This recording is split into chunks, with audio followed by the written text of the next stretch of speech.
Hello, bonjour à toutes et à tous, j'espère que vous allez bien. On se retrouve aujourd'hui pour la deuxième course de Freca de l'année, mais aussi du week-end à Misano. Si vous étiez déjà en live avec nous hier, vous avez suivi donc la première victoire du surprenant Matteo De Palo devant Evan Gilter. Evan Gilter qui a collecté directement le premier podium français de la saison dès la première course. Des très très gros points marqués. Évidemment, l'un des duels qui anime déjà cette année, depuis cet hiver déjà en formule régionale, Moyen-Orient, c'est ce duel entre Evan Gilter et Freddy Slater. Evan Gilter a terminé deuxième, Freddy Slater n'a pas passé le deuxième virage à la suite d'un départ assez compliqué alors qu'il partait en pole position et d'un contact avec Jin Nakamura qui a laissé les deux pilotes au tapis, donc Freddy Slater a 0 points, mais par contre les deux hommes partagent la première ligne de départ cet après-midi, ce soir même, hein, la course est programmée à 17h30. Evan Gilter part en pole position, Freddy Slater partira deuxième. Le duel tant attendu, même si c'est sur un circuit, Misano, où ART est censé être moins à l'aise, avec moins de data, moins d'expérience que Prema, notamment, qui est grande favorite au titre et qui n'a laissé passer aucun titre pilote ou équipe depuis 2021. Donc la tâche s'annonce rude pour Evan Gilter, champion de Formule régionale Moyen-Orient cet hiver. On le rappelle. Bienvenue à ceux qui sont déjà là présents dans le chat. J'en profite pour remercier ceux qui ont follow depuis le dernier live, c'est-à-dire Lelouch33, Flock41 et Machalet. Merci beaucoup à vous trois. Eh bien écoutez, on va directement passer. Alors le stream n'a pas encore débuté, mais déjà on peut faire un petit point sur le classement pilote, le classement équipe. Donc voilà, le classement pilote, bon bah écoutez, c'est exactement le même résultat que la course 1 de la veille. Il n'y a pas eu de déclassement, de pénalités après course ou de choses comme ça qui auraient pu changer potentiellement ce classement. Pas de disqualification technique ou autre chose, on laisse ça pour la Formule 1. Matteo De Palo, premier, Evan Gilter, deuxième, Rachid Al-Daïri, 3, Clérot 4, Kato 5. D'ailleurs, Taito Kato, qui roule avec un drapeau français sur le classement Wikipédia, qui roule sous licence française, qui est un pilote japonais, donc qui a la licence française pour des raisons administratives, mais qui est bien japonais. On le prend avec plaisir en tant que pilote français, vous en faites pas. Jack Beaton 6ème, Nikita Bedrin, le pilote russe 7ème, Yamakoshi 8, Akshay Bora 9 et Enzo Dellini, l'autre français qui part de la qui a terminé la course précédente à la 10ème position et qui va devoir se racheter. Évidemment, Enzo Dellini, c'est un pilote qu'on attend beaucoup plus devant. Et il a une belle occasion de se racheter ce soir avec cette course 2 où il partira 4ème. Il y a l'occasion de marquer de gros points, mais aussi peut-être un premier podium en Freca. On rappelle que son meilleur résultat en carrière en Freca, c'est une 4ème place. Donc peut-être un premier podium pour Enzo Dellini qui s'est déjà imposé à une reprise en Formule régionale Moyen-Orient. Plutôt pendant l'hiver. Bienvenue à ceux qui rejoignent dans le chat. On est un petit peu en avance. J'ai préféré qu'on lance le live un petit peu plus tôt. Le départ, normalement, est prévu à 17h30. Donc voilà, on a le temps de parler un petit peu de ce qui s'est passé ce week-end, de la Freca, même des autres championnats. J'ai même regardé, petite confidence, j'ai regardé l'European Le Mans Series, en tout cas j'ai regardé par à-coup. Impressionnant. Il y a vraiment des pilotes qui sont impressionnants et malheureusement pas tant les anciens de la monoplace, ou en tout cas pas tant voilà, Théo Pourchère qui a eu une course, je crois, quand même assez compliquée. Et par contre, voilà, il y a Mathis Jaubert dont j'ai créé la page Wikipédia cette semaine. Si vous voulez le découvrir, c'est pas un pilote qui est passé par la monoplace, mais vraiment pilote extrêmement intéressant à suivre. On a aussi eu la victoire de Jamie Chadwick, une ancienne de la monoplace, qui est coéquipière de Mathis Jaubert en European Le Mans Series aux 4 heures du Castellet, et Lilou Wadou, féminine, française, qui s'est imposée dans la catégorie LMGT3. Donc voilà, forcément les filles rayonnent, rayonnent en sport auto, il n'y a pas que la F1 Academy, et même voilà, en endurance, elles se sont très bien débrouillées, les féminines. Théo, il était vénère en interview, il disait que ouais, pas tout le monde est fer, il était pas content. Ouais, c'est l'apprentissage à la rude, hein, mais il faut qu'il passe par là. Il faut qu'il passe par là, c'est normal. Mais bon, pour le moment, début assez discret pour le moment pour Théo Pourchère en endurance. Oui, il y a eu la F4 italienne aussi, qui a sa quatrième course du week-end qui est prévue à 19h30, qu'on ne suivra pas spécialement, enfin en tout cas qu'on ne suivra pas en live. Mais oui, pas mal de choses, pas mal de pilotes intéressants, notamment le fils de Dan Weldon, hein, Sébastien Weldon, euh, qui a fait premier et deuxième sur ces deux courses. Intéressant, intéressant et beaucoup mieux que ce qu'on a vu pendant l'hiver. Bon écoutez, on va passer un petit peu sur la course qui nous attend aujourd'hui en passant bah, forcément par la grille de départ avec, avec voilà, Evan Gilter en pole position, Freddy Slater deuxième, bah, c'est le duel un peu que tout le monde attend, hein, tout simplement. Le champion de Formule Régionale Moyen-Orient, le pilote français d'ART qui redouble, qui a certes une année d'expérience. Il ne découvre pas le circuit de Misano. Alors certes, le circuit de Misano est nouveau au calendrier de l'Africa, mais Evan Gilter a déjà roulé sur ce circuit à l'époque de la Formule 4 française.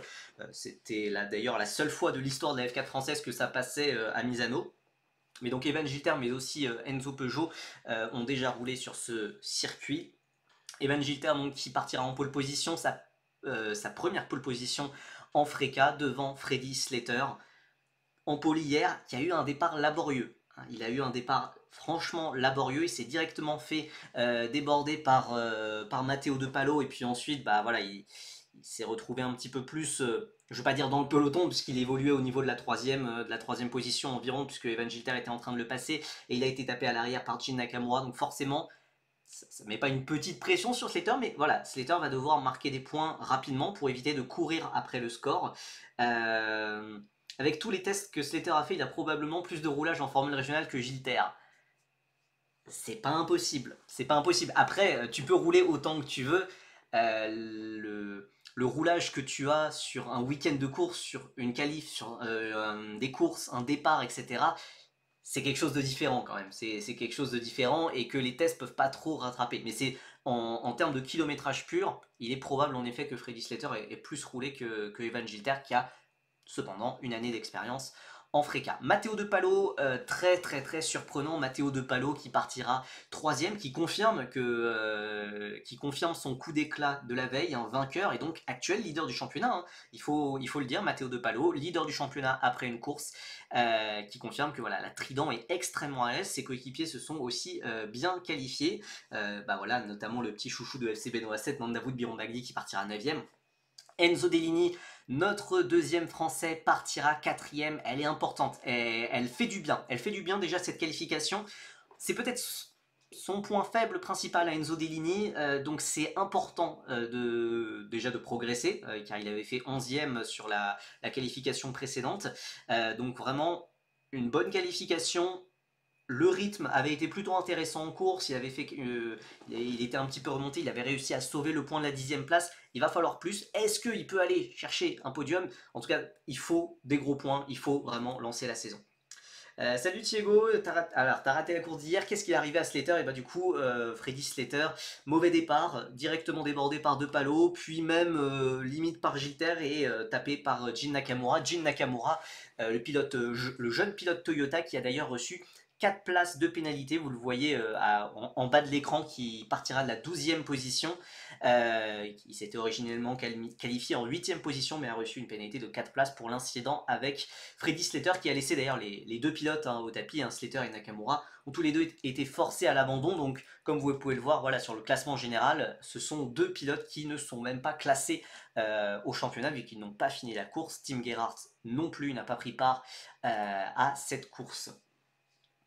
Le format en Fiat italienne est tellement ridicule, il y a tellement un énorme différentiel entre les pilotes dans les groupes, ça n'empêche même pas les boosts à rester sur le carreau. Ah ça après, le format en Fiat italienne c'est vraiment ce qu'on retrouve en karting, donc voilà, les groupes sont déséquilibrés, mais ils sont issus, enfin les groupes ont été faits après les séances de qualification, donc voilà, de toute façon, le classement au championnat va un petit peu se rétablir après la course finale qui aura lieu à 19h30 ce soir. Voilà, c'est vraiment le format typique karting et voilà. Et puis il faut finir les courses. Il faut finir les courses et voilà, il y a certains pilotes qui ont été très lents mais qui ont fini les courses, donc voilà, qui ont réussi à passer. T'as vu la finale Oka? Non, j'ai pas vu la finale Oka, puisque bah, pour nos Français c'était assez compliqué malheureusement en Oka ce week-end, vraiment pas de chance, notamment pour Louis Cochet qui avait l'air assez rapide. Merci beaucoup à Francis Fromage pour ton sub, c'est la première fois que tu subs je pense, en tout cas c'est ce que me dit Streamlabs en tout cas, donc merci beaucoup à toi, on espère que ce sub va nous porter chance et va porter chance à nos pilotes français pour cette course 2 qui devrait démarrer incessamment sous peu. Le stream n'a pas encore été lancé, il a été un petit peu décalé. Donc ensuite on continue de descendre cette grille de départ après Enzo Dellini qui doit marquer des gros points. Pedro Clerot qui est pas passé loin du podium hier, qui revenait fort sur Rachid Aldairi. Pedro Clerot 5ème, le pilote redoublant. Bah non, je sais pas pourquoi le stream Freka est décalé de quelques minutes, puisque la course, avant ça il y avait une course de GT italien qui s'est terminée, qui s'est terminée dans les temps. Donc je ne sais pas trop. Pour le moment, d'ailleurs, il n'y a pas de... La voie des stands est ouverte, donc là les pilotes sont en train de rejoindre la grille de départ, mais c'est juste que le stream n'est pas encore lancé, visiblement. Bon, écoutez. Costoya trop face, ouais, en karting, j'ai vu Christian Costoya, pilote espagnol, protégé d'Allroad Management et Nicolas Todd, très en forme, visiblement.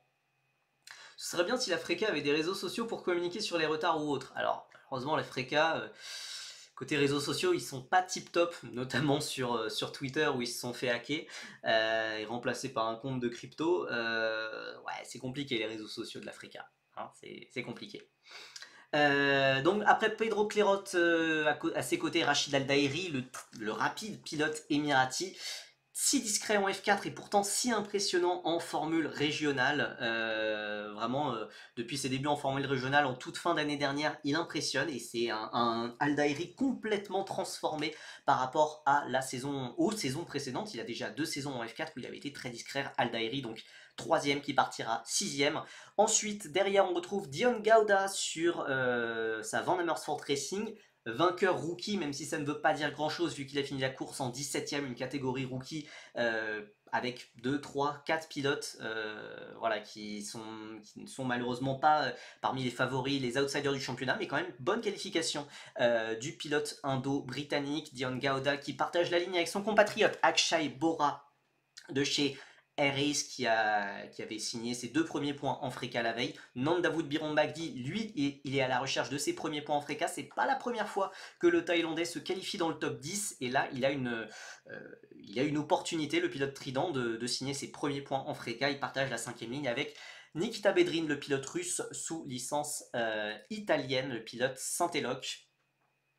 On retrouve ensuite Jack Beaton sur la 3ème Prema, Jin Nakamura, donc voilà, pénalisé de 4 places sur la grille de départ pour l'incident avec Freddy Slater en course 1. Sur la 2ème moitié de classement, Iyu Yamakoshi qui a aussi qui a déjà débloqué son compteur de points la saison précédente. Taito Kato seulement 14ème, ça a un petit peu passé à côté après une excellente journée de samedi où il a fini 5ème. Excellente performance Taito Kato, mais là il va devoir être forcé, il va devoir remonter un petit peu plus. Kanatoli partira 15ème. Qualification assez compliquée au final pour les ART, et c'est ça qui rend les performances, en tout cas surtout la performance en qualification d'Evan Gilter encore plus impressionnante. Evan Gilter qui a sorti un tour de fou furieux, vraiment un dernier tour de fou furieux pour arracher la pole position à Matteo De Palo. Gilter évoluait plutôt autour de la 2ème, 3ème position de son groupe, et il a fait un fantastique dernier tour. Quand on voit où sont ses coéquipiers, voilà, 14ème, 15ème, ça met encore plus en perspective la performance d'Evan Gilter. Attention quand même au rythme de course. Est-ce que la ART va pouvoir résister à la Prema, notamment de Freddy Slater, à la Trident de Matteo De Palo qui a mené d'une main de maître la course d'hier? Ça va pas être évident, mais en tout cas voilà, la performance d'Evan Gilter en qualification sur un tour, il l'a faite. Maintenant, est-ce qu'il va pouvoir reproduire ça sur une course de 30 minutes? C'est ce qu'on verra. Non, le stream n'est toujours pas lancé, écoutez. Sinon, Percy, tu sais pourquoi Pain ne participe pas à ce week-end? D'un point de vue sportif, la Freka est plus importante que la F4. Voilà, Dorian Pain, normalement, elle devrait être dans une 4ème Prema, elle devrait être la coéquipière de Freddy Slater, Rachid Aldairi et Jack Beaton. Malheureusement, voilà, pour des questions de communication, de marketing, ça a été décidé de prioriser la F1 Academy par rapport à l'Africa. Dorian Pain qui s'est imposé sur la course hier, qui partira troisième ce soir à 20h05. Voilà, c'est bon. C'est un choix. Pour moi, c'est pas un choix sportif, malheureusement. Et elle aurait plus à y gagner à apprendre en Freca qu'en F4 où bah, on sait qu'elle est rapide et elle n'a pas grand chose à apprendre et à progresser. Canatoli donc 15e, Enzo Ye 16e sur la première RPM, juste devant Enzo Peugeot qui est malheureusement encore passé à côté de sa qualification. Malheureusement, c'est un petit peu dommage là, de la part du pilote français qui va devoir encore être forcé à une remontée. Pourtant, on l'a vu, le rythme en course, il est là, il est clairement là. Il arrive à faire des dépassements, mais dépasser en Freca, c'est possible. Mais c'est dur, c'est pas évident. Misano n'est pas un circuit non plus qui favorise beaucoup les dépassements. Donc il avait réussi à doubler 5 pilotes pour finir 13e. Est-ce qu'il peut aller arracher quelques points? On verra ce que ça donne pour Enzo Peugeot, notre invité de la semaine dernière, qui a raison d'être confiant, qui avait raison d'être confiant sur le rythme de course. Et il nous avait dit lors de ce live, justement, où on l'avait interviewé, que en qualif, il restait des choses à perfectionner. Malheureusement, la suite lui a donné raison en espérant qu'il pourra corriger ça, que lui et son équipe pourront corriger ça pour les prochains week-ends. On retrouve ensuite Giovanni Maschio, son coéquipier chez RPM, Kasper Stuka sur sa G4 Racing, l'ancien pilote Red Bull Junior, l'ancien pilote F3 qui est là pour une pige. 20e, Rui Kilio sur la 3e Trident, qualification assez compliquée par rapport à ces deux coéquipiers qui sont dans le top 10. Et enfin, les équipes qui sont vraiment, vraiment, vraiment loin du compte. Alors bon, toujours G4 Racing avec Edouard Borgnat qui partira 21e devant l'Axel Grand Prix d'Aditya Kulkarni, nouvelle équipe Emirati présente sur la grille qui est en grosse, grosse, grosse difficulté. 23e Valerio Rinicella, l'équipe qui est la seule voiture engagée de l'équipe Sino italienne. Extrêmement compliqué car c'est pas à ces hauteurs-là qu'on attend un pilote comme Valerio Rinicella qui a déjà gagné des courses en Eurocup 3 pendant cet hiver. Arthur Aegerter, l'autre français de G4 Racing, part 24e devant l'autre Axel Grand Prix. Voilà, de Saker Almaocherji, très très peu d'expérience en monoplace. Comment ça, 17h35? Mais c'est pas possible, ils vont jamais le lancer. Donc voilà, Sakir Almaocherji qui partira 25e, juste devant Tim Gerhardt qui complète cette grille et qui n'a pas pris part à la séance de qualification. Merci beaucoup à Kimi63 pour son 8e mois de sub consécutif. Bonjour Percy, Go Evan Gilter qui a l'occasion peut-être de prendre la tête du championnat. Il partira, voilà, il part ce soir, cet après-midi, en pole position.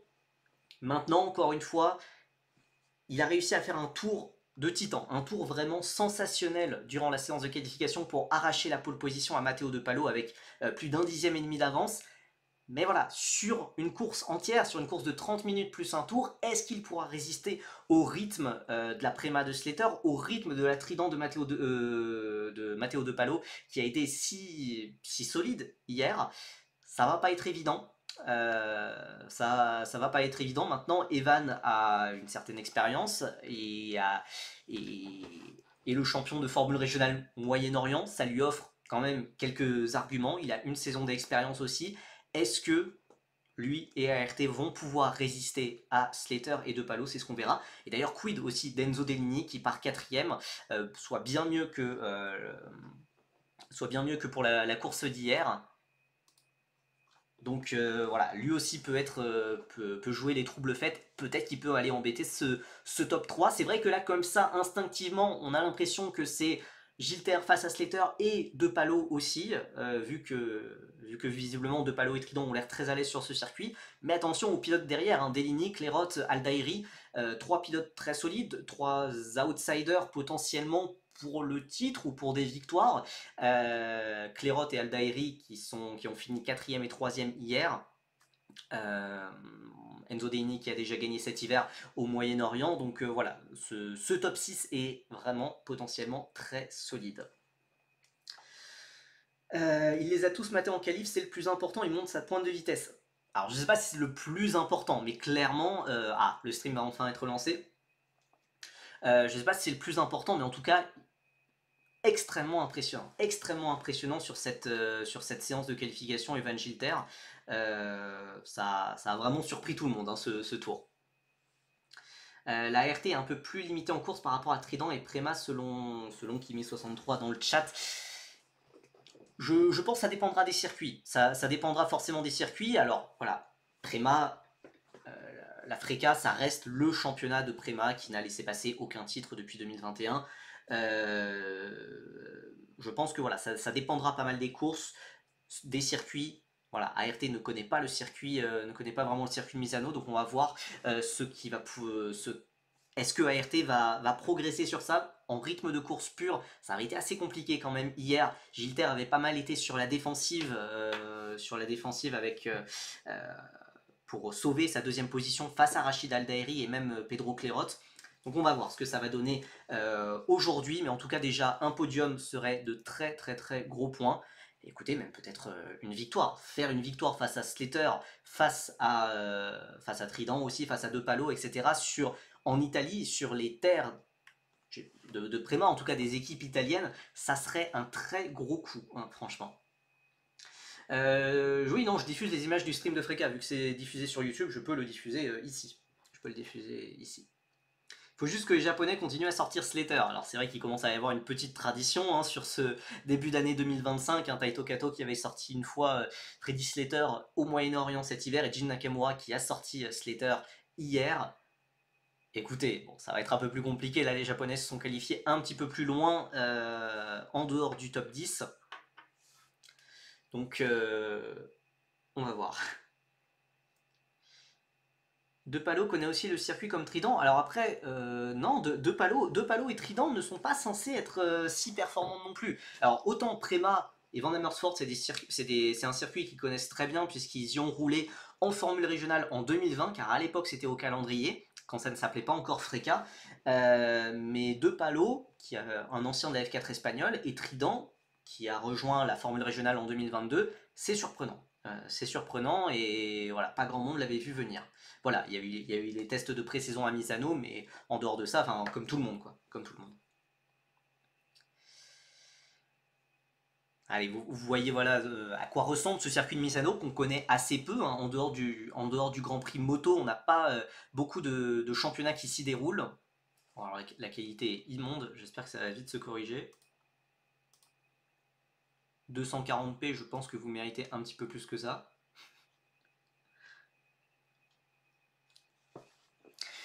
Alors par contre, voilà, vous voyez Freddy Slater, donc la voiture rouge et blanche à gauche de l'écran, alors que au commentaire en italien, c'est Daniele Spadi. C'est Daniele Spadi, mon collègue de Feeder Series, très très très sympa, très cool pour lui, qui puisse commenter comme ça officiellement. Mais voilà, à droite de l'écran, et c'est voilà le pilote au casque Flash McQueen, Evan Gilter, qui part en pole position.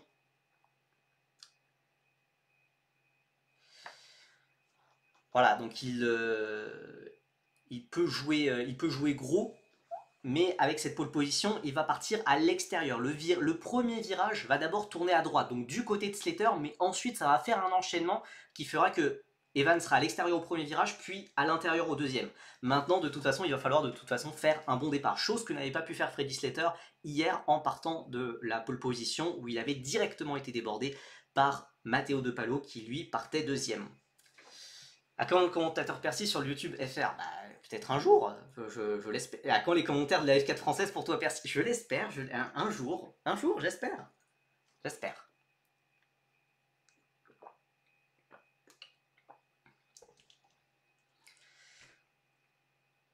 Faut que Slater perde la position sur De Palo. Alors c'est pas évident, hein, très honnêtement. Alors, on n'a pas pu voir vraiment quel était le possible rythme en course de Freddy Slater, et c'est sûr que sur le papier, Freddy Slater et Prema font bien plus peur que Matteo De Palo et Trident. Mais il n'empêche, si vous avez suivi la course 1 d'hier, Matteo De Palo, dès qu'il a pris la tête de la course, il s'est envolé et on ne l'a plus revu. Alors, c'est pas non plus des écarts à la Vettel 2013, mais c'était des écarts, voilà, 2-3 secondes. 2-3 secondes devant, il était tout seul, on l'a pas vu. On l'a pas vu, tout simplement. Donc je sais pas si je souhaite spécialement que Matteo De Palo dépasse Freddy Slater, hein, pour être très honnête. Alors que le tour de formation va bientôt démarrer. 15 secondes, hein, c'est 15 secondes. Hein. Quand il y a deux apostrophes sur les panneaux, c'est des secondes, pas des minutes. Et aussi, voilà, on parle constamment de Gilter, Slater, De Palo, mais il y a aussi un pilote français sur cette 4e position, sur cette 2e ligne, Enzo Dellini. Qu'est-ce qu'il peut faire en partant de cette 2e ligne? Il a un coup à jouer, le pilote franco-chinois, l'ancien pilote Red Bull qui cherche à rebondir, et donc qui partira de la 4e position. En 3e ligne, on retrouve Pedro Clerot, 4e au championnat devant Rachid Aldairi qui a signé son premier podium en FRECA hier. On retrouve ensuite sur la 4e ligne Dion Gauda et Akshay Bora, 2 pilotes indiens. Nandavoud Biromagdi, coéquipier de De Palo sur Trident, partira de la 9e position devant Nikita Bedrin, 10e pour la Saint-Eloc, 11e. On retrouve la 3e Prema, coéquipier de Slater et de Aldairi, Jack Beaton, le vice-champion de la F4 italienne, qui partira de la 11e position devant Jin Nakamura, pénalisé de 4 places pour son crash avec Freddy Slater au départ de la course 1, le jeune pilote Toyota qui partira 12e et qui voudra aller chercher ses premiers points en FRECA assez rapidement.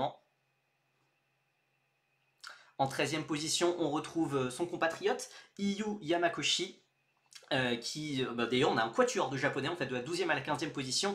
Yamakoshi 13e, Taito Kato 14e, le champion de la F4 française, qui part 14e devant Kanato Lee, et Enzo Ye, le pilote de Taïwan, 17e, le pilote franco-japonais Enzo Peugeot qui devance son coéquipier Giovanni Maschio. On a ensuite Kasper Stuka sur la G4 Racing, Rui Killiu en 20e position.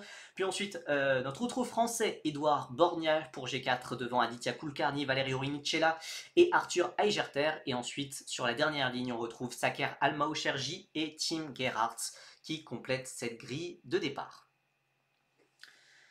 Gauda qui va enfin pouvoir gagner une course rookie méritée. Attendez, il faut déjà qu'il termine la course. Mais c'est vrai que là, en partant 7ème, visiblement, Dion Gauda devrait pouvoir marquer ses premiers points en FRECA.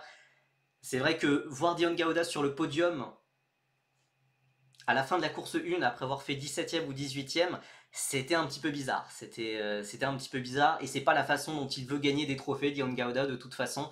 Ancien 4ème de British F4, de F4 britannique, 11ème seulement de F4 italienne avec Prema l'an passé. Voilà, il passe en FRECA cette année. Peu d'expérience, c'est l'un des rares pilotes avec moins de 3 meetings en formule régionale, donc c'est l'un des rares pilotes engagés dans cette catégorie rookie. Les pilotes se placent sur cette grille de départ. Evan Gilter à droite de l'écran, à gauche de la piste. Freddy Slater à gauche de l'écran, à droite de la piste. Et le virage va aller à l'intérieur au début pour Freddy Slater, puis ça va faire un enchaînement, et ensuite Evan Gilter sera à l'intérieur. Attention à Enzo Dellini en 4ème position qui partira juste derrière Freddy Slater. Les feux s'allument. Allez, on est parti pour 30 minutes plus un tour. Evan Gilter qui va directement couvrir l'intérieur. C'est un bon départ de la part d'Evan Gilter. Matteo De Palo qui essaye de tasser un petit peu Enzo Dellini. Enzo Dellini qui aura l'intérieur sur Matteo De Palo. Matteo De Palo qui fait un très bel enroulement, qui va pouvoir passer 3ème. Eh bien, on garde les positions. Clerot, Aldairi, 5, 6, Nikita Bedrin qui passe. Biron Bagdi qui a fait un bon départ, qui est 8ème. C'est un très bon départ là pour Evan Gilter. Et c'est un départ assez calme. Il n'y a pas eu d'accrochage même derrière. Merci beaucoup à Kimi63 qui a offert un sub à FCB Noah 7. Allez, Gilter qui fait un petit écart déjà. On a ensuite Slater, De Palo, Dellini, Clerot, Aldairi, Gauda, Bedrin, Biron Bagdi qui doit défendre face à Akshay Bora, et Jin Nakamura sur la 3ème Air Race qui commence à remonter, qui est 11ème à la porte des points. Il nous faut le plus de safety car possible. Ça serait dans l'intérêt d'Evan Gilter évidemment de conserver les positions, même dans l'intérêt des pilotes français. 1er et 4ème, ce serait une belle performance. Alors que c'est en train de s'écharper dans le peloton, là j'ai l'impression que c'était Enzo Peugeot qui était à la bataille, et c'est Akshay Bora là qui essaye de doubler Nandavoud Biron Bagdi pour la 9ème position. La Trident qui reste devant la RS pour le moment. Nakamura, 12ème, c'est Taito Kato. Taito Kato qui a fait un bon départ là, qui prend le meilleur sur Jack Beaton. Jack Beaton avec la livrée Prema rouge et blanche. Kato 12, Beaton 13. On a ensuite une Van Amersfoort, la 3e ART, Canatoli 15e, donc il n'a pas bougé de position au départ. Il y a du dirty air sur ces voitures, il y en a beaucoup du dirty air. Les Freca sont des voitures assez lourdes et qui rendent des dépassements assez compliqués. Il y a des push to pass par contre, des boosts moteurs qui permettent qui permettent de faciliter les dépassements et le nombre d'utilisations de push to pass est limité. Enzo Peugeot qui a la lutte là avec Canatoli, attention la RPM numéro 74 à la bataille avec la ART numéro 19 et le stream qui coupe un petit peu.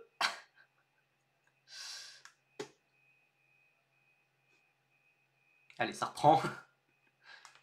Désolé de l'interruption.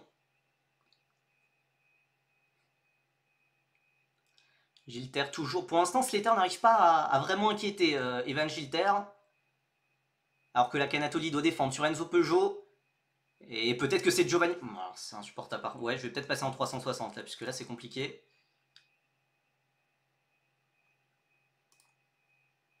Bon, je laisse comme ça pour le moment. Aldairi, Gauda, Bedrin, Biron Bagdi, Bora, attention, Taito Kato face à Jin Nakamura, le pilote Honda face au pilote Toyota. Je passe en 360B, désolé.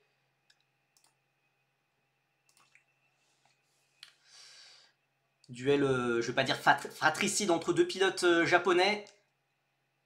Mais là, Taito Kato, c'est le jeune pilote Honda qui est pour l'instant 12e. Face à Jin Nakamura, le pilote Toyota qui est 11e. Alors que là, il y a Aldairi qui est à la bataille avec Dion Gauda. C'est Dion Gauda qui est passé. Dion Gauda me semble passer là sur Rachid Aldairi. Non, c'est Clairot. Pardon, Clairot est resté devant Rachid Aldairi. En fait, on a Rachid Aldairi qui est dans un sandwich devant Amersfoort. Aldairi 6, Clairot 5, Gauda 7. C'est le jour et la nuit hein, pour Gauda entre la course 1 et la course 2.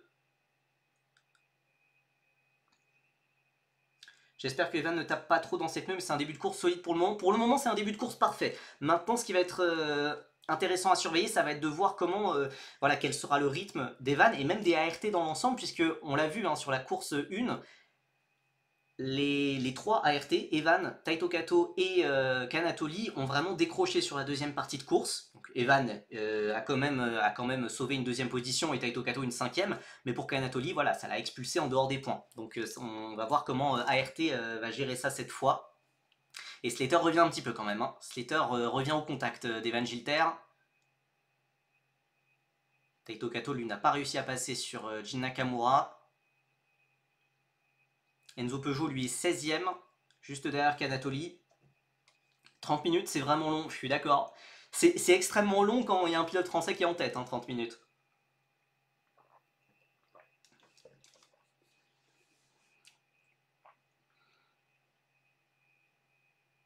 D'ailleurs, on ne voit pas tous les pilotes hein, sur le classement qui est affiché à l'écran, puisqu'il y a 26 pilotes, alors que là, Akshay Bora essaye de trouver le meilleur. Sur Nanda Wood Biron McD, c'est pour la 9e position, c'est pour des points. Ce serait peut-être les premiers points hein, pour Nanda Wood Biron McD après une première année compliquée chez KIC Motorsport qui a disparu de la FRECA. C'est en support de quoi la FRECA? Là, c'est en support de... C'est le championnat italien de GT, la Porsche Carrera Cup Italie, etc. C'est un week-end 100% Italie. Voilà, c'est un ACI Racing Weekend, Automobile Club of Italia Racing Weekend. Alors que Enzo Deini, il commence à se faire un petit peu décrocher hein, là, par Matteo De Palo, sans être non plus sous la pression de Clairot. Freddy Slater, là, il est en train d'enchaîner les meilleurs tours. Par contre, c'est pas forcément un très bon signe pour Evan. Mais ça peut aussi être le fait que Freddy Slater tape peut-être un peu plus dans ses gommes. On peut voir les choses comme ça aussi. C'est assez calme dans le top 10 pour le moment, mais la course peut se décanter vraiment à la fin. Enzo Peugeot lui est passé sur Canatoli pendant ce temps-là. Pour la 15e position. Ça remonte, hein, ça remonte.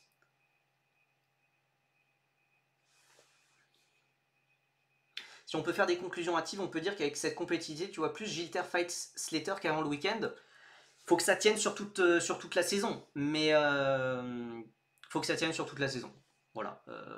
Pour moi, voilà, je garde Slater immense favori parce que Prema en FRECA, ça reste Prema en FRECA.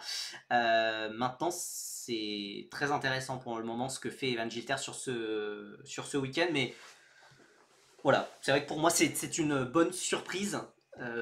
Non pas que j'avais pas confiance en Evan Gilter ou World Grand Prix, mais c'est une bonne surprise de les voir évoluer à ce niveau de performance-là en FRECA, puisque entre ce qui se passe au Moyen-Orient et ce qui se passe en Europe, ça peut être différent. Par exemple, en F4 italienne, en F4 émirati, on peut avoir des choses assez différentes. Alors que Jin Nakamura là, a perdu 3 positions, il est passé 14e.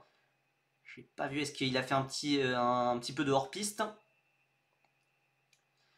La FRECA, pour répondre à la question de Batchy28, c'est la dernière année de cette Tatus T318.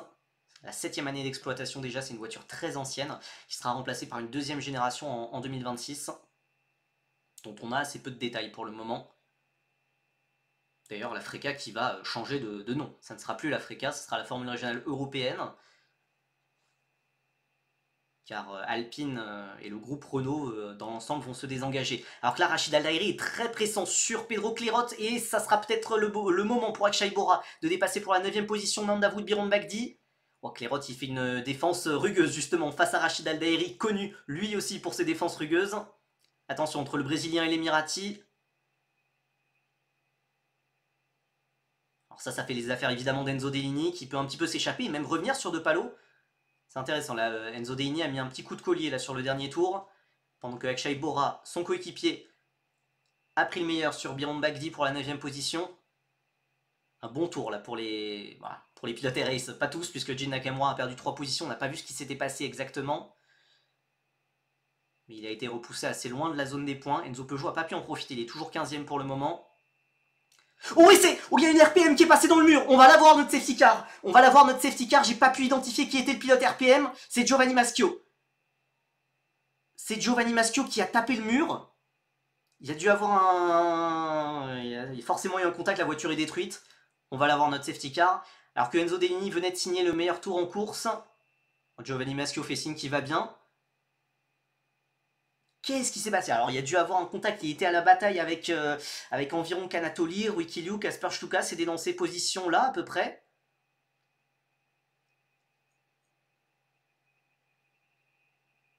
Ouais, les pilotes ralentissent. Les pilotes ralentissent, alors c'est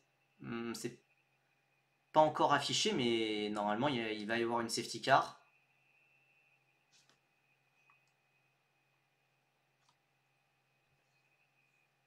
Non, ouais, voilà, safety car enfin annoncé. Je pense qu'on était déjà sous régime de safety car depuis quelques temps.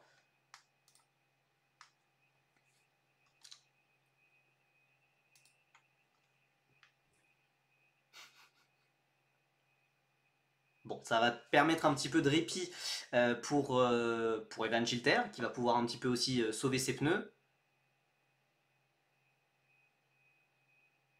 On va revoir ce qui s'est passé. Ça se passe vraiment à l'arrière-plan. C'est en tête à queue. C'est en tête à queue tout seul. En tête à queue tout seul sur le dernier virage, sur le vibreur. Il ne touche aucun autre pilote.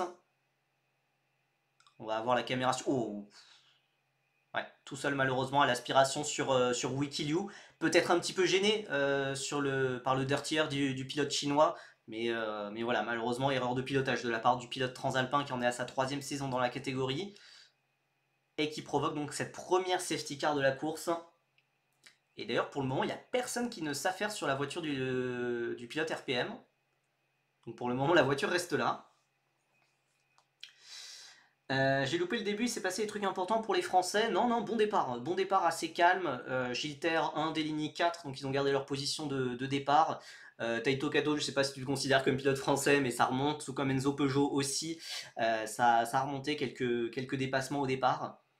Et voilà, il y a aussi Edouard Borgna et Arthur Eigerter qui au moins apprennent, qui sont certes assez loin du rythme, mais qui apprennent et qui gardent leur voiture sur la piste sans faire d'erreur. C'est à noter quand même. Alors c'est des pilotes, qui n'ont peut-être pas le niveau, voilà, pour se battre pour les premières places en FRECA, mais c'est des pilotes qui apprennent pour potentiellement devenir un jour pilote professionnel. Et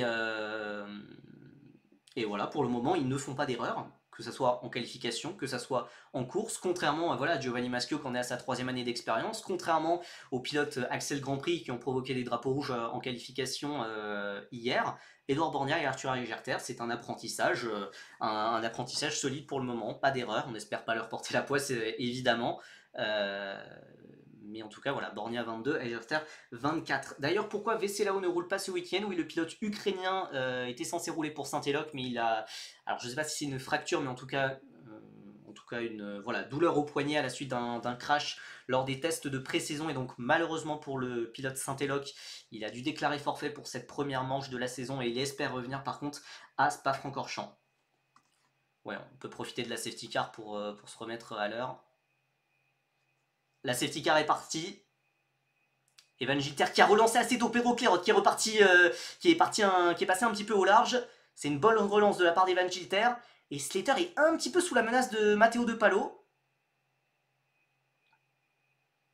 Oh, celui qui est sous la menace, c'est surtout Pedro Clerot, sous la menace d'Aldairi. Bedrim très proche de Dion Gauda aussi. Splendide relance, en tout cas de la part d'Evan Gilter.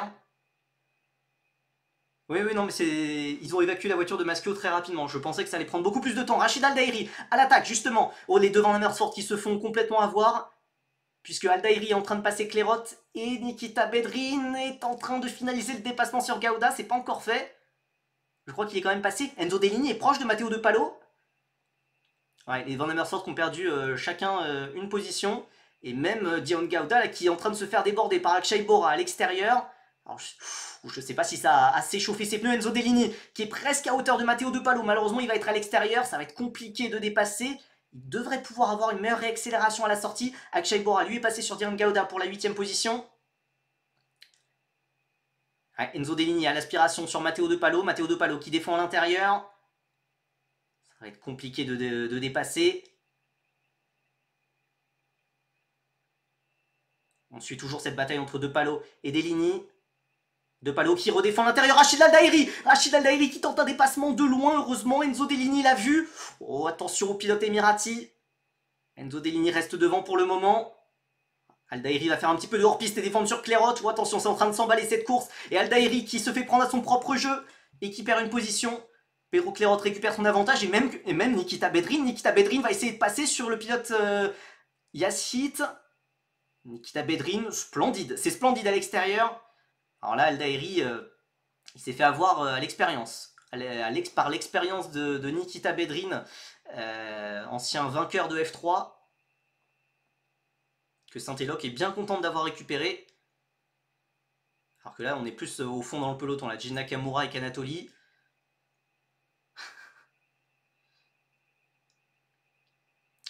Alors on a un duo qui s'échappe en tête. Evan Gilder, Freddy Slater, toujours. Oh, ça part de loin. Akshay Bora sur Rachid Aldairi. Rachid Aldairi qui part loin. Ils vont tous les deux être à hauteur. Ça peut peut-être profiter à l'avant. Dion Gauda qui l'a perdu. Attention, ça va partir. Oh, les trois pilotes. Akshay Bora qui est parti. Rachid Aldairi qui est parti en tête à queue alors qu'il n'a pas été touché.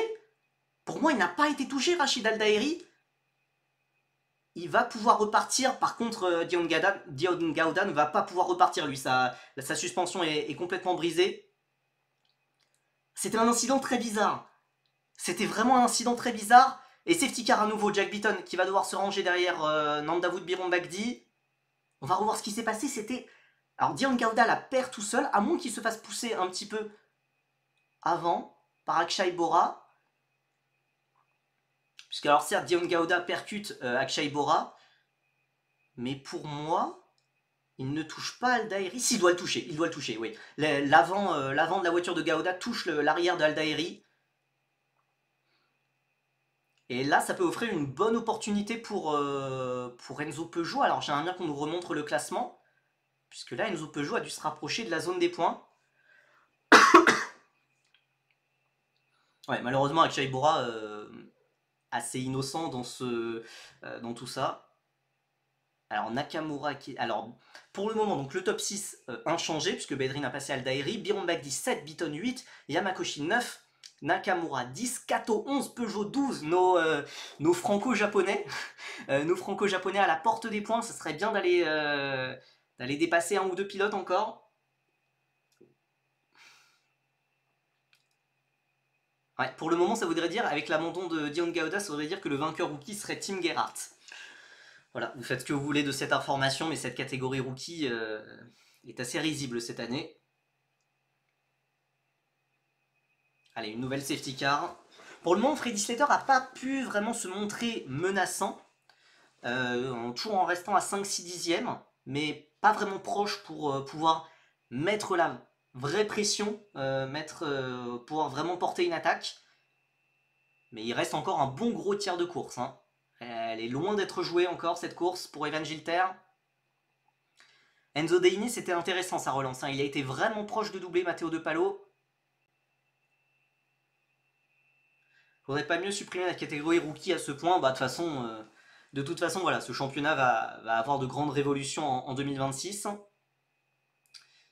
Je pense qu'il va y avoir pas mal de choses qui vont changer à ce moment-là. Alors que la safety car va s'en aller à la fin du tour. Ils sont malheureusement, en tout cas pour Evan Gilter, les safety cars restent assez peu. Kato n'est pas rookie en Freca. Alors non, il est rookie, certes c'est sa première année en Freca, mais comme il a fait toute la saison de Formule Régionale Moyen-Orient, comme il a plus de 3 week-ends d'expérience en Formule Régionale, il n'est pas rookie. Et on peut dire pareil pour Freddy Slater, Rachid Al-Daeri, Jack Beaton, etc. Voilà, ce sont des pilotes qui découvrent la Freca ce week-end, mais qui ont déjà 5-6 week-ends d'expérience en Formule Régionale, pour ceux qui ont fait le Grand Prix de Macao par exemple. Ouais, ils sont rapides hein, pour travailler, hein, les commissaires là. Allez, Evan Gilter qui va devoir gérer une deuxième fois cette relance de course face à Freddy Slater. Et Freddy Slater qui s'est pas du tout laissé endormir. Attention, elle est pas géniale cette relance d'Evan Gilter. Freddy Slater est bien placé. Alors le dernier virage est bien passé. Le dernier virage est très bien passé par Evan Gilter et c'est même peut-être... Est-ce que Enzo Deini peut se montrer face à De Palo? Pas vraiment. On va garder ses positions là pour le début du tour en tout cas. Des fans Prema les commissaires. Alors on joue en Italie hein, évidemment. Hein, Prema, Trident... Oh, attention Nikita Bedrin qui va continuer sa remontée sur Pedro Clerot. C'est un magnifique dépassement. Alors franchement... Très très belle manœuvre de la part du pilote russe qui monte à la 5ème position. Grosse performance là de Saint-Élope qui va peut-être pouvoir marquer des gros points. Et finalement la relance n'avait pas été exceptionnelle de la part d'Evan. Mais son passage dans le dernier virage a vraiment fait la différence. Oh, attention, la Van Amersfoort de Yu Yamakoshi. On se bat pour les derniers points là. Jack Beaton qui défend face à Yamakoshi, face à Nakamura, face à Kato, face à Peugeot. On a vraiment ce petit groupe là au niveau de la 8ème position. Ça serait bien que voilà, les franco-japonais puissent en profiter. Ah, Bedrin qui doit défendre face à Pedro Clerot. Et Pedro Clerot va rendre la monnaie de sa pièce au pilote russe. Clerot qui va être cette fois à l'intérieur sur la Van Amersfoort. Oh, qui va pousser Bedrin. Bon, c'était pas la bataille la plus propre, mais c'est quand même passé pour Pedro Clerot. Je ne pense pas qu'il y aura vraiment d'enquête pour ça. Généralement, c'est dans les standards classiques de pilotage en Freca, normalement.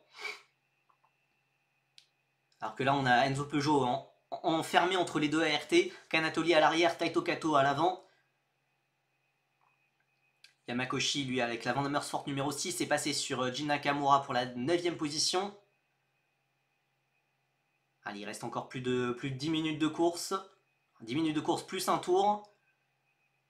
Slater qui a le rythme. Hein. Slater qui a vraiment le rythme d'Evan Gilter.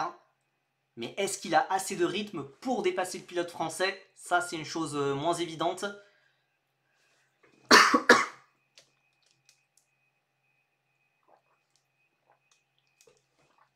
Et Enzo Peugeot à l'attaque sur Taito Kato. Enzo Peugeot avec la voiture verte qui essaie de trouver la faille sur le tenant du titre de F4 française. Une bataille pour la 11e place. La pire position si j'ai envie de dire. Mais cette 11e place peut vite se transformer en 10e, 9e puisque devant c'est en train de se battre. Il y a Jack Beaton qui a 1 dixième là de Nanda Wood Biron Magdi. On oublie presque que Stuka roule ce week-end en Freca. Malheureusement c'est compliqué hein, pour toute l'équipe G4 Racing. Jack Beaton qui essaye d'attaquer Biron Magdi.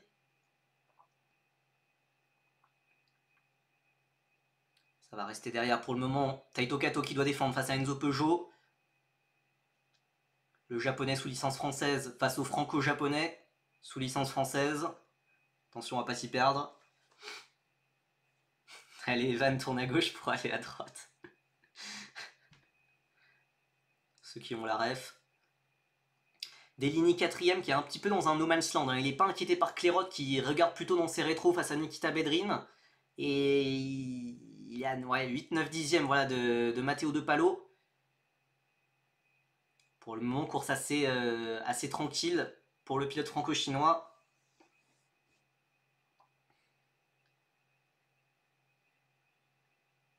Il y a certains virages où on voit que vraiment Freddy Slater arrive à recoller sur Gilter. Notamment vraiment sur le tout début du tour. On voit que Slater est plus rapide. Mais ensuite, quand il y a des vraies opportunités, des vraies zones de dépassement, potentiellement en fin de ligne droite, Slater n'est plus vraiment à hauteur. Enzo Peugeot, qu'on revoit à l'image là, qui n'arrive pas à trouver la faille, hein, toujours sur Taito Kato. Là, on est un petit peu plus loin dans le peloton. Edouard Borgna qui défend face à Akshay Bora, hein, qui est reparti après un passage au stand, après l'incident avec Gauda et Aldairi, qui a lui eu la chance de repartir en quelque sorte, même si c'était un passager innocent dans cette affaire. En vrai, il faut break-check Slater. Alors, je suis pas sûr que ça soit idéal pour la voiture d'Evan. Surtout que Matteo De Palo, il a le rythme hein, aussi. Hein. Il a 5 et même c'est Matteo De Palo là, qui est plus proche de Slater. De Palo là, est plus proche de Slater que Slater ne l'est de Gilter. Donc ça peut être bon. Ça peut être bon signe pour le français. Si Slater peut être un petit peu embêté, il peut voilà, y avoir cette bataille pour la deuxième place, alors que Enzo Deini vient de signer le meilleur tour en course.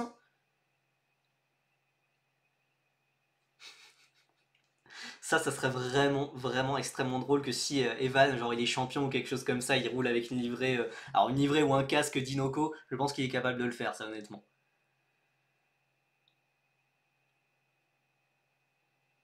Freddy Slater qui a retrouvé, voilà, comme d'habitude, un petit peu de rythme sur le début sur le début du tour et qui a recollé avec Evan.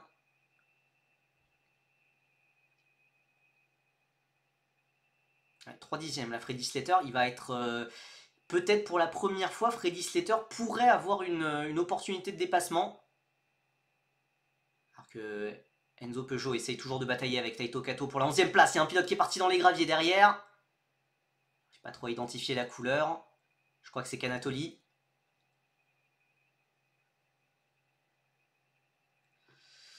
Enzo Peugeot face à Taito Kato encore. C'est cette bataille qu'on n'arrête pas de suivre désormais. Mais Enzo Peugeot qui se retrouve toujours à l'extérieur et qui ne peut pas vraiment enrouler dans ce virage-là. Il ne peut pas vraiment faire ce dépassement. Oh, par contre, c'est parti en tête à queue derrière. Tim Gerhardt. C'est Tim Gerhardt qui est parti en tête à queue. Il y a eu un accrochage. Il y avait une autre voiture qui était un petit peu à l'arrêt. Maintenant, est-ce qu'il va pouvoir repartir?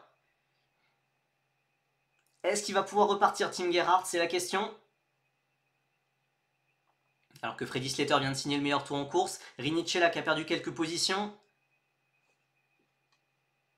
Ouais, c'était avec Bora Oliu. Alors Rinicella a perdu plusieurs positions, hein, le pilote CL Motorsport. Pour le moment, pas de message. Pas de message de la direction de course pour le moment. Et safety car! Safety car à 5 minutes de la fin. Et ça peut tout changer. Enfin, au contraire, ça va peut-être figer les positions. Alors malheureusement, évidemment, vous allez dire, je prends un point de vue très franco-centré, il est vrai. Mais voilà, on n'est pas non plus sur une fin de course. On n'est pas non plus sur une fin de course vu que les commissaires sont assez prompts à dégager les voitures.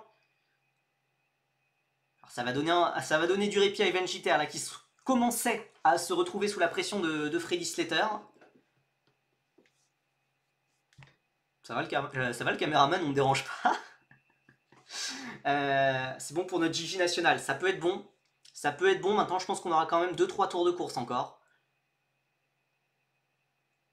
On n'a pas vu exactement ce qui s'était passé, mais ouais, Tim Gerhardt, qui était le leader de cette catégorie rookie, qui abandonne, qui n'a pas pu repartir, et donc, on va avoir Edouard Borgna, a priori, en tête de cette catégorie rookie.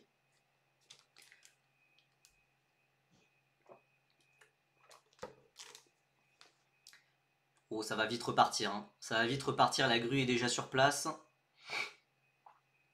Il y a dû avoir quand même un contact avec Valerio Rinicella puisque l'Italien est rentré au stand. Si tous les rookies DNF ils font comment, bah il n'y a pas de trophée. Il n'y a pas de trophée à la fin. De toute façon, c'est juste un trophée de vainqueur rookie. Genre il n'y a pas un podium rookie ou il n'y a même pas de classement rookie par ailleurs. Il n'y a même pas de classement rookie dédié. Le meilleur rookie à la fin du championnat, c'est celui qui a le plus de points au classement général en fait.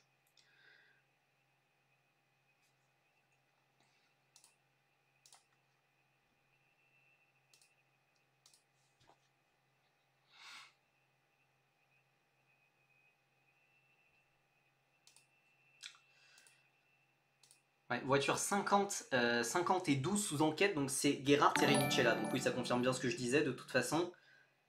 Il n'y a plus que 21 voitures en piste, hein, car Renicella, lui, ne ressort pas des stands. Merci beaucoup à JJ Akira pour le follow.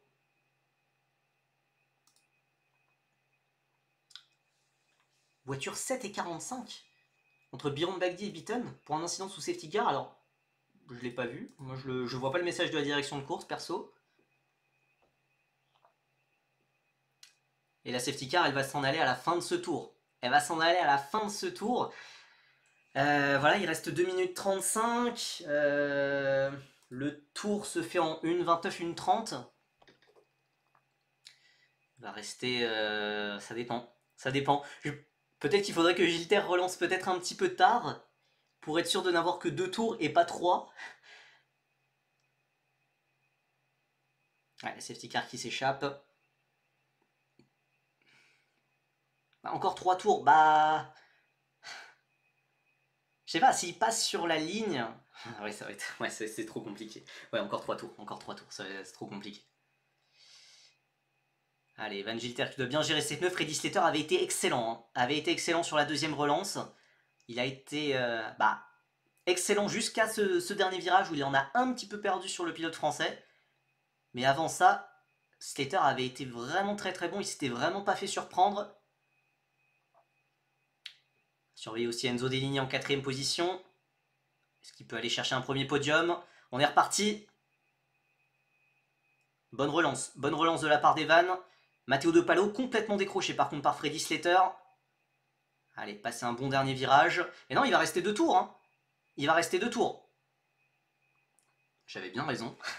Evan Gilter, allez, on est sous régime de drapeau vert. Nikita Bedrin, non, qui ne peut pas menacer Pedro Clerot. Beaton sur Byron Bagdi, peut-être pour le moment. Non, toutes les positions restent figées à la relance.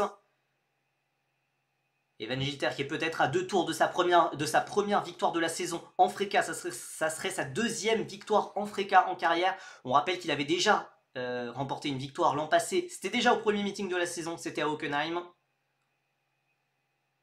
C'était aussi en résistant face à une Prema, celle de Raphaël Camara à l'époque, qui avait ensuite filé avec le titre. Matteo De Palo qui défend un petit peu. Oh attention, la défense de Matteo De Palo assez hasardeuse, qui change plusieurs fois de trajectoire, alors qu'il n'était pas menacé. Enzo Deligny est à une distance assez respectable. Pourquoi Matteo De Palo a fait cette manœuvre, je ne sais pas vraiment. Ça peut offrir une opportunité à Enzo Deligny.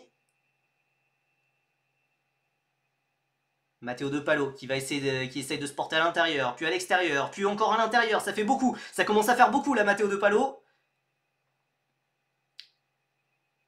Alors il faudrait faire un move à la Enzo Peugeot vraiment pour essayer de dépasser. Attention Deligny, il y a Pedro Clerot qui est juste derrière, qui va demander qu'à en profiter. Ah, Matteo De Palo couvre bien l'intérieur. Ce groupe là pour la 3ème place, De Palo, Deligny, Clerot, Bedrin. Ouais, par contre, je suis d'accord que les zigzags étaient un peu limites. Je sais pas si ça peut être sujet à enquête, je ne pense pas honnêtement. Allez, on attaque ce dernier tour. Evan Gilter en tête. Freddy Slater qui est toujours à la même distance que d'habitude pour le moment.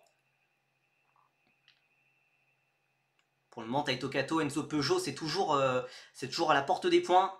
Alors que Enzo Ye prend le meilleur sur Canatoli. Ce duel RPM versus ART. Ah, Matteo De Palo a fait un très bon passage dans ce premier secteur. Et il a pris quelques longueurs d'avance sur Enzo Deligny. Attention, Slater qui est proche, mais pas assez pour vraiment former un dépassement. Il reste encore une bonne moitié de tour.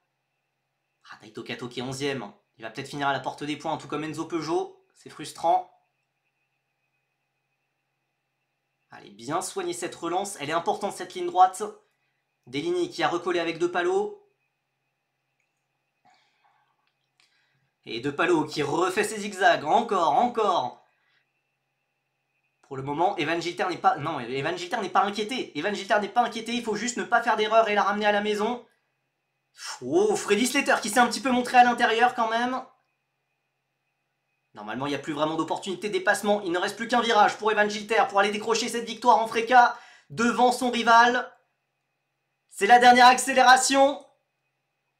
Et il va le faire. Et il va le faire. Première victoire de la saison en Freka pour Evan Gilter devant son rival Freddy Slater. Matteo De Palo complète le podium devant Enzo Deligny qui égale son meilleur résultat en carrière en Freka, qui va scorer 12 points. Magnifique, magnifique course d'Evan Gilter. Surtout, ce qui est phénoménal, c'est que ça complète vraiment ce tour de qualification phénoménal qui nous a sorti ce matin.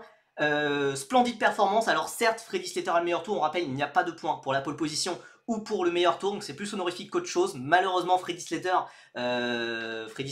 prend ce point du meilleur tour et voilà, il n'y aura pas de coup du chapeau pour Evan Gilter, mais je pense qu'il s'en fiche éperdument. Il a la victoire, il a la pole position, il a les 25 points et la tête du championnat. La tête du championnat, il va avoir 43 points après la deuxième place d'hier. Matteo De Palo va être deuxième du championnat avec 40 points. Le voici, notre nouveau leader au championnat à Misano. On n'aurait peut-être pas attendu, on s'attendait peut-être pas à voir ART et Evan Gilter en première place. Mais tout simplement, voilà, je pense qu'on est assez clair là-dessus. Evan Gilter a passé un cap, on l'a clairement vu cet hiver en Formule Régionale Moyen-Orient. Evan Gilter qui s'impose devant Freddy Slater avec 3 dixièmes d'avance face à Matteo De Palo. Ensuite Enzo Deligny, Pedro Clerot, Nikita Bedrin, Jack Beaton, Nandawood Biron Bagdi qui marque ses premiers points en Freka devant Yu Yamakoshi et Jin Nakamura qui marque lui aussi son premier point en Freka. À noter, oui, quand même, cette enquête entre Jack Beaton et Nandawood Biron Bagdi. Peut-être qu'au moment où la safety car a été annoncée, peut-être que Biron Bagdi aurait dû laisser la place à Jack Beaton. C'était pas très clair pour être honnête. Taito Kato qui termine malheureusement à la porte des points devant Enzo Peugeot, 12ème, qui a encore fait des beaux dépassements, mais encore un peu court pour aller chercher les points. Rui Killiu 13, Stuka 14, Ye, Bora, Aldairi.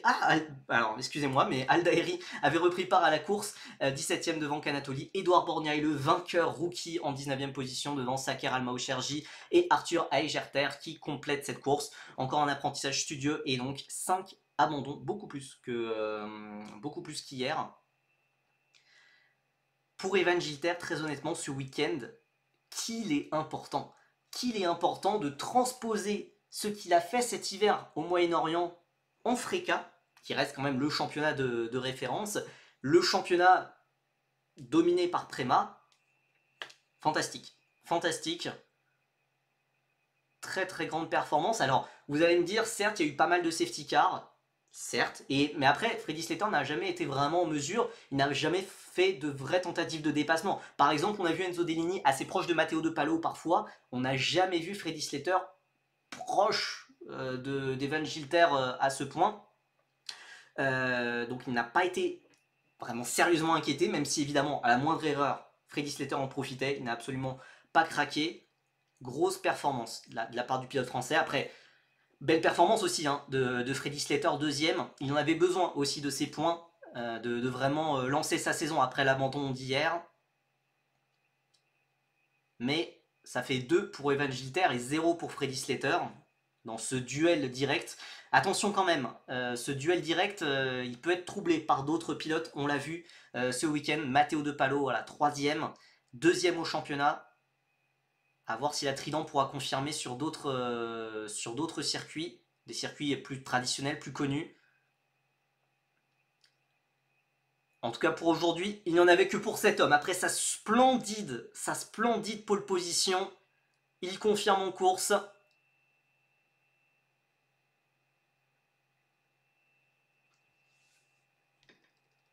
Et c'est la victoire pour Evan Gilter, qui marche dans les pas de son idole Flash McQueen avec son casque à ses couleurs. Très très très très belle performance de la part du pilote français. Sur un nuage depuis le début d'année, on peut le dire. Maintenant, est-ce que ça fait qu'il pourra aller chercher le titre? On verra. La saison est encore longue, il reste 9 week-ends de Freka.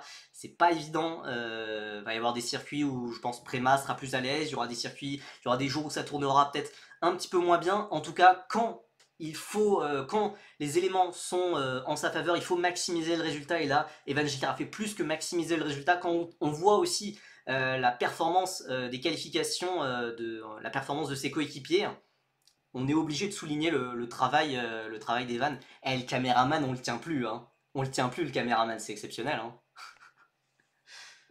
Il n'y a pas de championnat rookie FC Benoît 7. Il n'y a pas de championnat rookie, c'est, comme je l'ai dit, c'est... Attendez, on va mettre la... Allez, allez. Non. Zut. Non, parle. Attends. On veut entendre. Zut. At the beginning, but then we come back a lot yesterday evening, working a lot on the core, making pole position this morning and absolute track record like you told me on the grid. But yeah, really happy to get that first place and we gained a lot of points on the championship, so that's a perfect weekend for now. Ouais, week-end parfait. Thanks. Non, ouais, week-end parfait, hein, forcément pour Evan Gilter.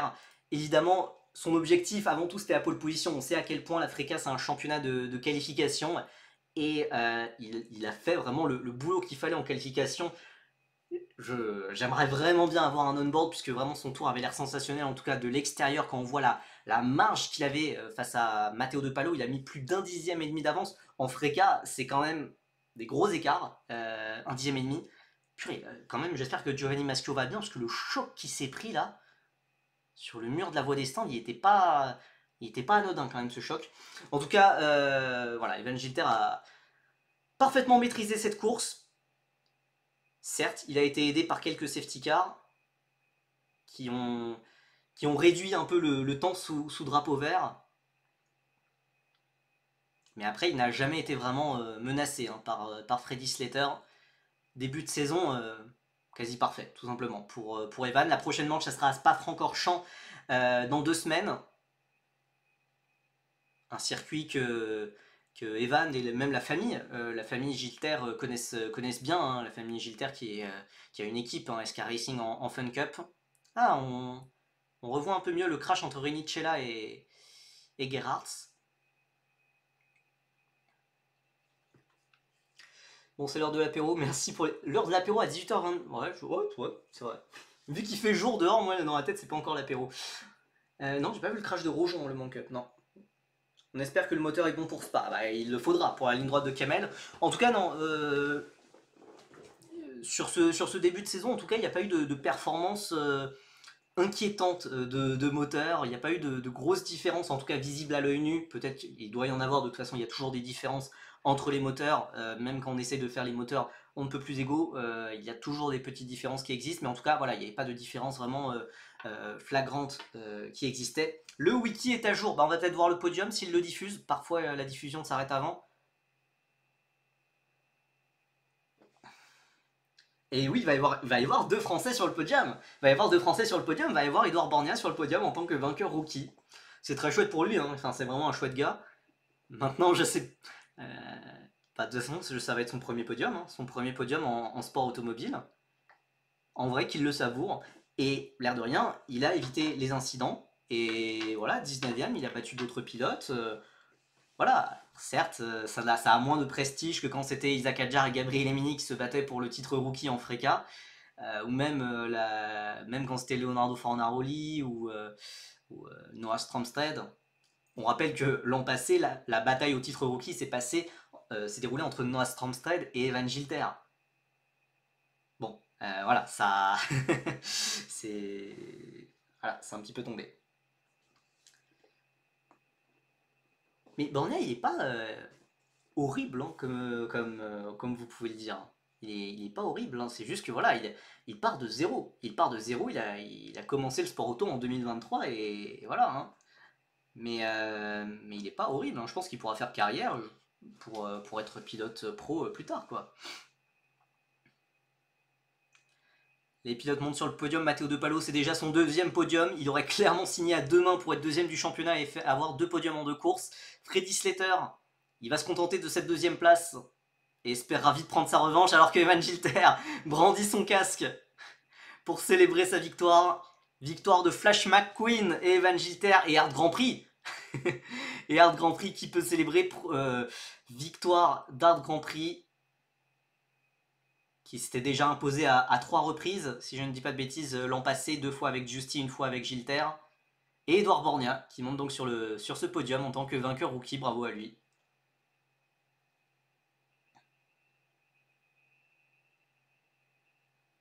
Dorisson qui va arriver sur la dernière manche faire une P10 et prendre le titre rookie. En vrai, il y a un monde où ça arrive, hein. Alors Dorisson ou, je sais pas, un autre pilote, enfin un pilote qui débarque de F4 et qui fait la fin d'année, pourquoi pas, hein. Pourquoi pas. Allez, on donne les trophées. Celui d'Evan Gilter, il va faire du bien celui-là. Il va faire du bien. Parce qu'il peut toujours y avoir des critiques hein, sur les championnats hivernaux, comme quoi ce n'est pas représentatif, comme quoi c'est un championnat d'entraînement, comme quoi c'est une répétition générale, comme quoi... Là, voilà, quand tu fais ce genre de performance-là en Freca, ça montre une grosse performance, un très très gros niveau. On rappelle, hein, Evan Gilter, c'est un pilote qui a bataillé plusieurs fois, qui a parfois même battu Andrea Kimi Antonelli en karting. C'est un énorme talent, on le sait. Et le monde de la Freca le sait. Maintenant, on espère que le monde de la F1 pourra vite le voir. Donc, quelle académie pourrait aller recruter Evan Gilter?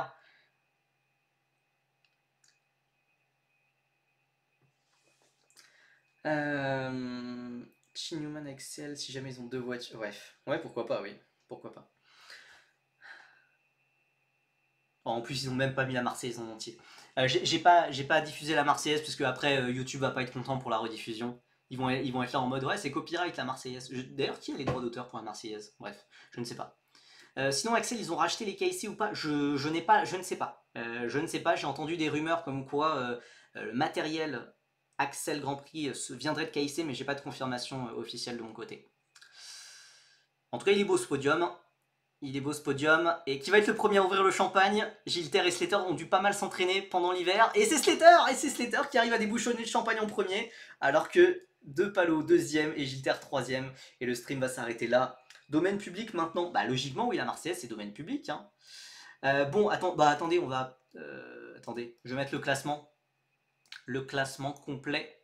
J'ai vu que Zelanka tu l'avais mis dans le chat. Mais vu que le wiki est déjà à jour... Evan Gilter en tête, P2, P1. Parfait. Enfin, franchement, en essayant de maximiser le plus possible le résultat, je vois pas dans quel monde, par exemple, il aurait pu avoir la victoire en course 1. Mais énorme. Et surtout, cette performance, elle vient avant tout de ce tour qualif. Malheureusement, voilà, il n'y a pas d'on-board en Freca. Enfin, il y a des on-board, mais ils restent privés pour les équipes. Attendez, est-ce que ça parle d'Evan Gilter là sur WhatsApp, là, sur le WhatsApp de Feeder Series? Je vois, ça parle d'un pilote très très rapide qui manque un petit peu de budget. Ah non, ça parle de Bedrin aussi, qui est un pilote rapide qui manque de budget, certes. Mais Evan Gilter, voilà, c'est un pilote clairement qui aurait pu passer en F3, mais c'est peut-être bien aussi qu'il reste en Formule régionale, qu'il reste vraiment, qu'il apprenne.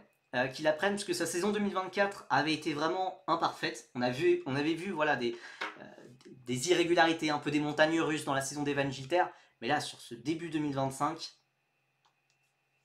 voilà, champion Moyen-Orient et là en tête de la Freca, sur un circuit où ART n'était pas censé être le plus à l'aise. C'est vraiment très très très impressionnant. Donc voilà, Evan Gilter en tête du championnat. Check MP.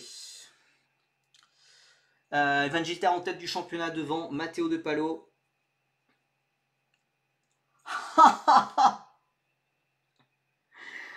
Alfie Slater, le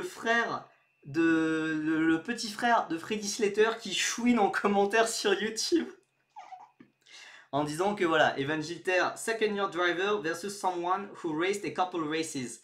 Alors dire de Freddy Slater qu'il a juste fait a couple of races, quelques courses, c'est un peu se foutre de l'hôpital et de la charité et tout ça. Bon, hein, voilà.